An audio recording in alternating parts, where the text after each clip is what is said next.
ताई रोहिणी खडसेंनी एकनाथ खडसेंना असं म्हटलंय की त्यांनी विमानं काही घरून नाही पाठवली, जनतेच्या पैशातून पाठवली. खरं तर मला या ठिकाणी ना रोहिणीताई खडसेंच्या बुद्धीची कीव करावीशी वाटते.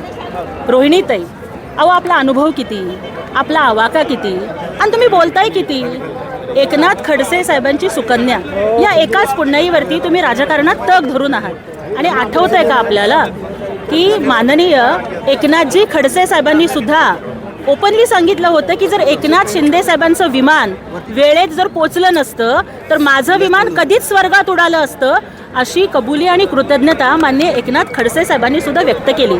मग रोहिणीताई, आपल्या वडिलांचे प्राण वाचवण्यासाठी जे एकनाथ शिंदे साहेब एअर ॲम्ब्युलन्स पाठवतात त्यांना अशा पद्धतीनं बोलणं हे तुमच्या संस्कारात बसतं का? अहो फक्त बापाच्या पुण्याईवरती आयत्या पिठेवर रेगोट्या ओढण्या इतकं राजकारण करणं आणि लोकांची सेवा करणं सोपं नसतं. आणि एकनाथ शिंदे साहेबांनी स्वतःच्या खर्चातनं 4 विमानं पाठवली. रोहिणीताई, थोडा अभ्यास तुमचा कमी पडतोय तर थोडा होमवर्क करून बोलत चला, अशी माझी तुम्हाला विनंती आहे. नरेश म्हस्के साहेबांना असंवेदनशील वगैरे म्हणतात.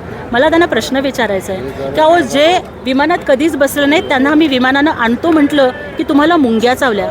मग तुमचे पक्षप्रमुख यांनी तर साधी संवेदनासुद्धा व्यक्त केलेली नाही आहे.